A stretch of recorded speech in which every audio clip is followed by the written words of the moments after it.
नमस्कार भावांनो, स्वागत आहे तुमचं नवीन व्हिडिओमध्ये. आज आपला बोलण्याचा मुद्दा असा आहे की आपण RX 100ची किंमत कशी ठरवू शकतो. म्हणजे गाडी घेण्या अगोदर किंवा तुम्ही गाडी बघायला गेलाय नवीन विकत घ्यायला तर त्याची किंमत आपण कशी ठरवू शकतो.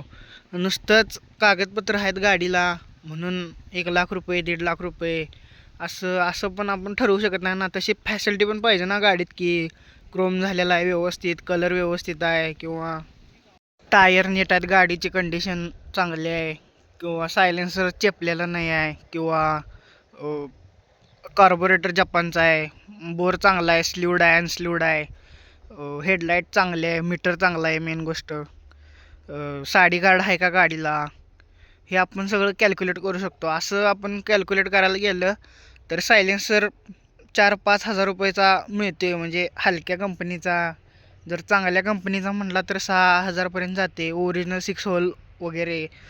कार्बोरेटर आहे आपलं 2-2.5 हजार रुपयाला जाते, जपान कार्बोरेटर. परत हेडलाईटचं डोम आहे मागचं 80 रुपयाला जाते. हे आपलं मीटर आहे. मीटर आपल्याला भावांनो 1300-1400पर्यंत कंपनीचं येऊन जाते. मग दुसरा मुद्दा असा आहे की टायर भावांनो आपल्याला 2,600-700पर्यंत येऊन जाते, कारण की आपण मोठं टायर टाकायला लागते. स्प्लेंडरला नॉमिनल टायर जे आहे त्याच्यापेक्षा 1 नंबर मोठं आपण टायर टाकलं तर RX 100ला जरा म्हणजे गाडी मस्क्युलर दिसत्या. एवढाच विषय आहे ह्याच्या मागचं. बाकी काय एवढा विषय नाही. ही गार्ड आहे काय कंप्लीट, ही गार्ड आहे काय. जर तुम्हाला रिपासिंग करायचं असलं गाडीचं तर हे सगळं गार्ड कंप्लीट लागते. पलीकडचं साडी गार्ड आहे काय, इंडिकेटर वर्किंग आहेत काय, हे सगळ्या गोष्टी कॅल्क्युलेट करूनच भावानो गाडी घ्यायचा विचार करा. नाहीतर पूर्ण सगळं चेपलेलं आहे किंवा वर्किंग नाही, मीटर वर्किंग नाही आहे तर तुम्हाला हे बारीक सारीक गोष्टीचा भावानो तुम्हाला जास्त खर्च होऊ शकतो. कलर वगैरे काय, कलरकडे जास्त लक्ष देऊ नका. कलर कवा पण आपल्याला करायला येते, खरं जे बारीक सारीक गोष्टी आहेत त्या नीट पाहिजेत भावानो. कार्बोरेटर मेन गोष्ट नीट पाहिजे, चांगला पाहिजे, लिकेज नको आहे किंवा ओव्हरफ्लो होते सोडा कार्बोरेटर. त्याची फ्लोट पिन नीट आहे का बघा, कारण की ती फ्लोट पिन बारीक असत्या एकदम बारीक. त्याची भावानं किंमत 400-500 रुपये ही किंमत आहे भावानं. फ्लोट पिनची एकदम बारीक मुंगीसारखी बारीक असत्या भावानं, खरं त्याची पण किंमत तशी आहे. म्हणजे बारीक सारीक गोष्टी बघा, म्हणजे फ्यूज आहेत का गाडीला चांगली. तर ह्या गोष्टी भावानं ध्यानात ठेवून गाडीची किंमत कॅल्क्युलेट करा. पण अनेक पॉईंट आहे की तुम्ही बिना कागदपत्राची जर गाडी घेत असाल म्हणजे 40-50 हजार रुपयाला तर सगळं नीट आहे का बघा.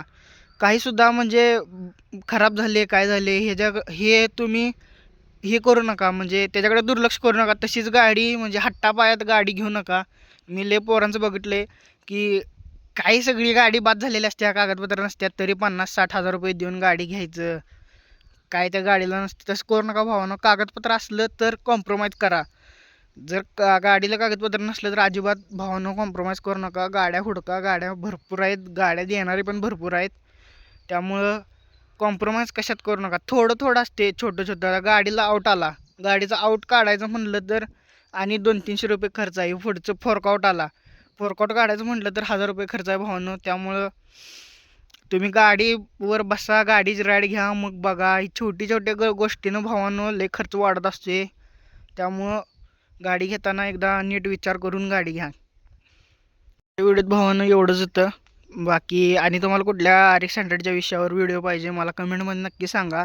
चॅनलला फॉलो करा, लाईक करा, शेअर करा आणि सपोर्ट करा भावानो. Till then take care.